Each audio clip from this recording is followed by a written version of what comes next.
Mari kita mulai dengan Al-Fatihah. Auzubillahi minasyaitonirrajim. Bismillahirrahmanirrahim. Alhamdulillahirabbil alamin. Ar-Rahmanirrahim. Maliki yaumiddin. Iyyaka na'budu wa iyyaka nasta'in. Ihdinas siratal mustaqim. Siratal ladzina an'amta 'alaihim ghairil maghdubi 'alaihim waladdallin. Amin. Bismillahirrahmanirrahim. Alhamdulillahirabbil alamin wassalatu wassalamu ala asyrafil anbiya'i wal mursalin wa ala alihi wa sahbihi ajmain. Allahumma iftah alaina hikmataka wa anshur alaina min khazain rahmatika ya arhamar rahimin. Allahumma inna nas'aluka ilman nafi'a wa rizqan thayyiba wa amalan mutaqabbala. Allahumma zidna ilma warzuqna fahma waj'alna minal mukhlisin.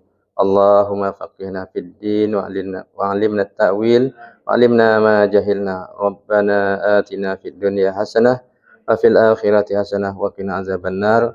Wa sallallahu ala sayidina Muhammadin wa ala alihi wa sahbihi wasallam. Subhana rabbika rabbil izzati amma yasifun wa salamun alal mursalin walhamdulillahi rabbil alamin. Taqabbalallahu minkum inna wa minkum taqabbal ya karim. Metode Al-Huda. 60 hari boleh terjemah. Kalau tiap hari belajar, insya-Allah lah kan. Tapi kita seminggu sekali, Tapi boleh juga hari-hari kita belajar sebab ini disusun boleh belajar sendiri. Nanti kita tinggal membahas mana-mana yang kita belum begitu jelas. Dan saya sebenarnya bukan untuk mengajar, saya sebagai facilitator sahaja. Kita sama-sama belajar, sama-sama belajar. Tuan-tuan, perempuan semua dah berpengalaman. Jadi mana-mana yang ada kekurangan tu tolong ditambah-tambahkanlah. Sama-sama kita belajar.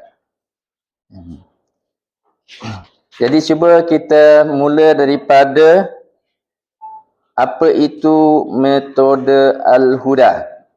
Muka surat Roman 12.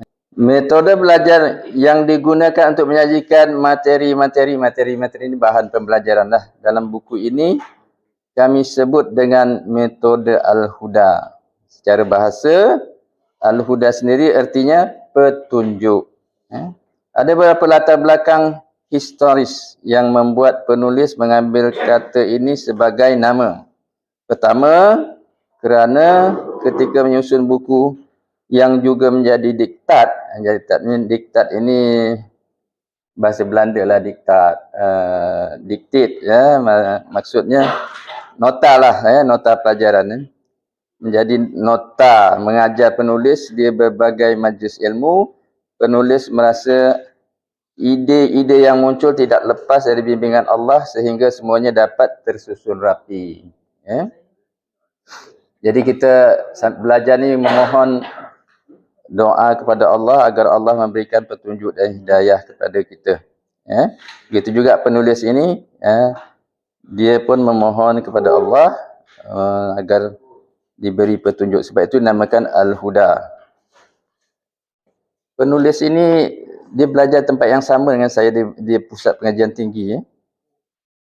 Cuma tak kawan, dia ni lahir muda lagi dia ni.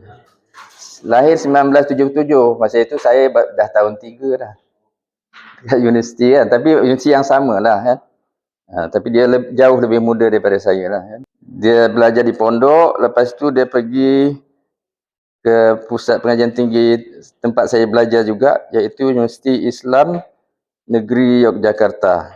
Atau lengkapnya Universiti Islam Negeri Sunan Kalijaga Yogyakarta. Untuk menyesuaikan dengan nama dan doa tersebut, penulis mencuba melakukan beberapa terobosan agar materi pembelajaran, bahan pembelajaran bahasa Arab dalam buku ini menjadi mudah dimengerti dan dipahami oleh semua kalangan. Jadi, pertama, teori-teori, kaedah-kaedah yang rumit dan sekiranya akan menyusahkan pemahaman tidak diajar terlebih dahulu. Yang senang-senang saja dulu. Dari asas yang senang-senang. Adapun yang diajarkan terlebih dahulu adalah teori-teori yang sering muncul pembahasannya dalam teks-teks berbahasa Arab. Kedua, teori-teori yang susah akan diajar kemudian. Mula dari senang dulu, lama-lama baru yang agak susah sedikit. Tapi kalau kita biasa yang senang-senang, lama-lama yang susah tu pun menjadi senang. Iaitu setelah teori-teori yang mudah sudah dikuasai dengan baik. Teori asas yang sebenarnya penting untuk kaedah-kaedah yang lebih lanjut, yang lebih tinggi. Ketiga, buku ini penulis bagi menjadi dua tema pembahasan utama. Pembahasan tentang saraf atau ilmu saraf, ya, dan pembahasan tentang ilmu nahu. Ilmu saraf itu ialah ilmu yang membahas tentang perubahan kata, atau morfologi, morfologi. Dan ilmu nahu ialah ilmu membahas struktur ayat, kedudukan suatu perkataan dalam ayat atau sintaksis.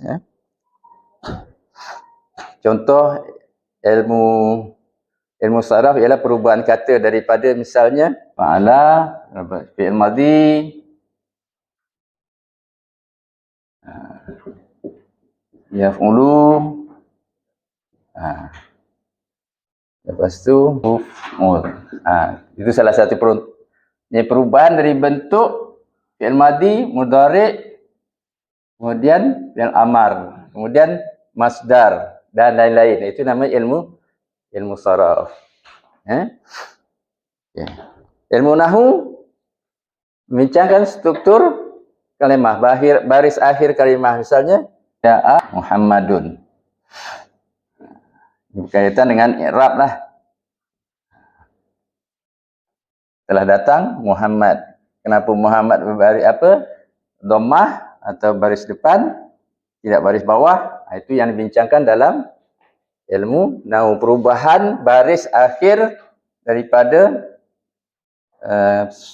setiap lafaz atau setiap kalimah. Contoh lagi, tu mana baris dia? Muhammadan, Muhammadun, Muhammadan.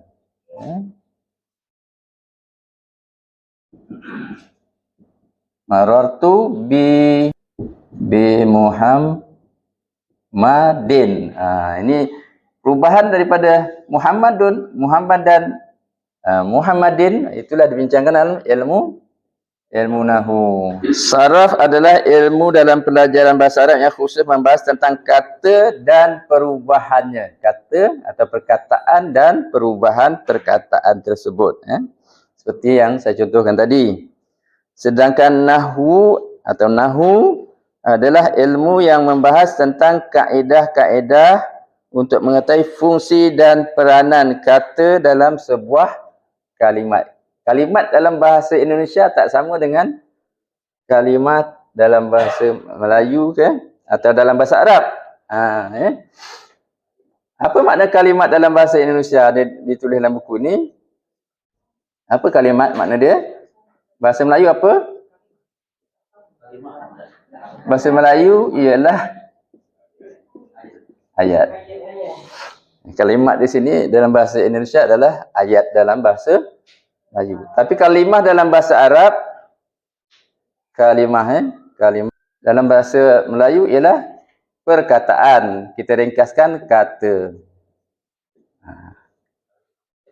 Jadi kalau kita sebut kalimah dalam bahasa Arab, kata, perkataan.